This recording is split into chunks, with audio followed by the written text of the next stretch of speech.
it's Eve. How are you doing today?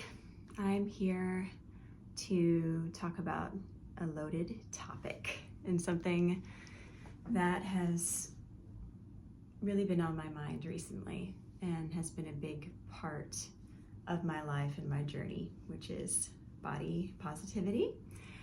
And it's been top of mind really because I had such a healing experience recently, working with some friends on a music video and feeling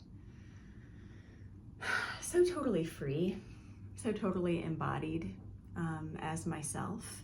And it gave me space to reflect on why having that kind of experience matters so much to me and all the various layers involved. So this is gonna be a deep one. I'm gonna do my best not to ramble on too much, because honestly I could talk about all of this for hours and hours, I think.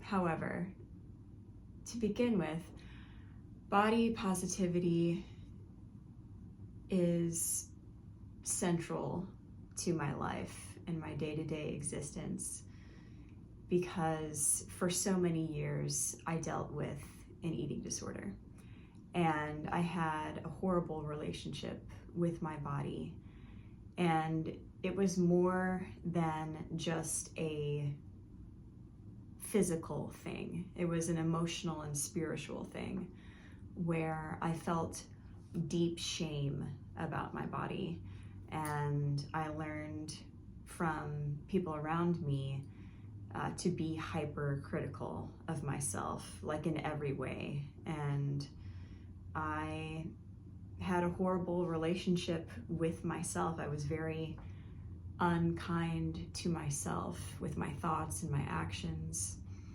And I think a misconception about eating disorders is a lot of people think like, oh, like she just wants to be skinny, or he just wants to like look thin, and that's an aspect of it. However, in my experience, a big reason why I developed an eating disorder was because it was actually a way for me to feel like I had some sort of control over my life when I was surrounded by a lot of chaos.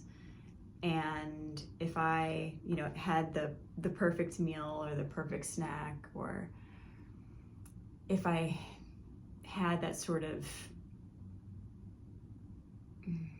really particular way of satisfying a need and managing my anxiety by not eating, then it gave me some kind of relief. It made me feel like I was in control.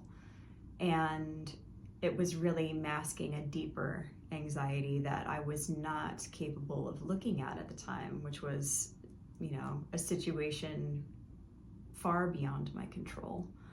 And so it became a coping mechanism to basically numb myself emotionally. And for me, a lot of my emotions I sense in my gut and my stomach. My intuition is there as well. And growing up, being connected to my truth, to my feelings, it was not acceptable. And it created further problems for me. And so restricting my eating became a way for me to basically detach myself from my body. And another layer that contributed to the eating disorder's power, basically, was growing up in a religious environment where I was taught that my body was shameful, that my body was bad. And so I was taking in all this information and developing my own ways to try to manage my life, which for a time worked. I know that sounds bizarre, but it was a temporary fix. It really didn't actually make me feel better. And the third sort of layer I think that tied into why the eating disorder existed was also like dealing with my own feelings of loneliness and depression. And of course, like anyone, I wanted to be accepted and loved and to feel like I belonged, which I didn't for a really long time. I remember I was 10 years old when I first noticed the eating disorder voice in my head. And it wasn't until I was 22 that I went through treatment and began my recovery process in a wholehearted way. And okay, trigger warning. I'm not going to get into any graphic details by any means, but also when you have an eating disorder and you experience trauma, especially trauma of a sexual nature, for me, it contributed to the feeling that I just wanted to disappear. Because in those traumatic moments, it's like I deeply dissociated and felt not like a person in the way that I was treated, which really contributed to like the worst sort of era of the eating disorder. And the eating disorder basically is like, and I don't want to, this is just my experience. That's the caveat. It can look different for other people, most definitely. But for me, it was like a really slow death. And there was a part of me that didn't want to exist, that felt so much pain but didn't feel like I had like a safe space to express that pain. I wasn't really taught how to have a healthy relationship with my emotions. And so I did what I could to really numb out from my emotions and detach myself from my body, which is where so many of my feelings come from. And so, yeah, for a while, you know, people expressed concern, but to me, I didn't see what the problem was because I could still show up and function and get straight A's and look like I had my life together when really my secret was written all over me. You know, it's not something that I could really avoid, unfortunately.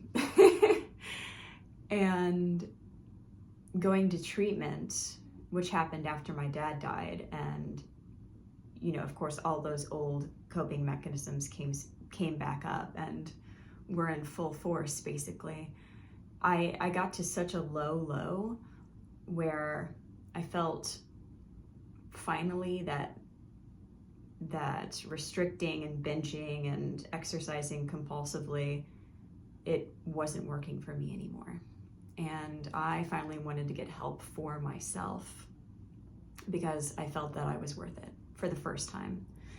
And it really took my dad passing away for me to truly value my life and to have the motivation to be healthy, because before I didn't even recognize that I was unhealthy. I thought that people just needed to chill out and not be concerned. And so that's a lot of backstory about my body positivity journey. And there's so many directions I could go in speaking about this. But essentially, for me to have a healthy relationship with my body means me allowing myself to show up exactly as I am and expressing myself exactly the way that I want to. And when you've been in certain relationships or dynamics or institutions where there is power exerted over you and you don't have an opportunity to be yourself, where you are harmed for being yourself or manipulated or controlled, whatever, it feels really empowering to say, fuck that, I'm gonna do exactly what I want with my body because I'm not hurting anyone. So you can fucking deal with it. And I have experienced a lot of grief for the years of my life where I allowed myself to be influenced by people's opinions about my body, opinions about how I should look, how I should dress, all of that. I lost myself in that process, and it was so healing for me a few days ago to be with my friends and to be wearing something that made me feel really happy, really confident, and to move my body the way I wanted to be in a total state of flow. And there was zero self-consciousness. Like, I was just completely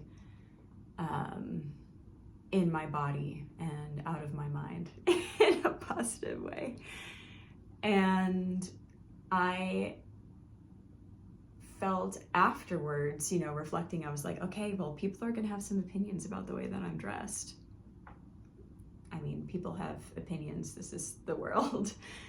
And I feel so happy and grateful for where I am in my life, to be surrounded by people who do support me, who love me enough to allow me to do what I want with my body, who are not threatened by my sensuality. That has done wonders for me, and it's a very healing presence.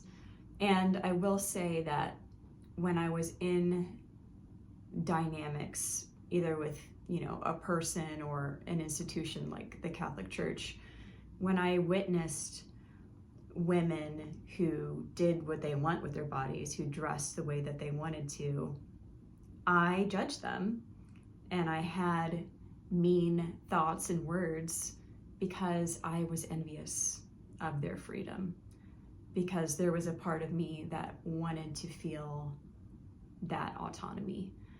And also, I'm a feminist. Obviously, I believe in women's empowerment, and that's a huge part of my journey too. And I feel like feminism and bodily autonomy and dressing like a whore if you want to, it's all valid, okay?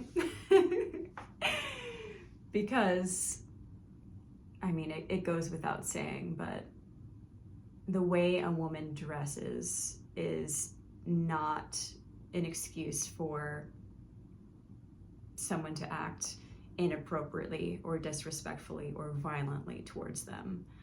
That's not my responsibility. That's not my job.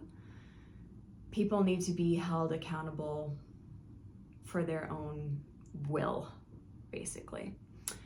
And so I just wanted to share with you a little bit about my story. I know there was quite a lot in there to digest, and I appreciate you listening, and I hope that, if this is something, if body image or any of this stuff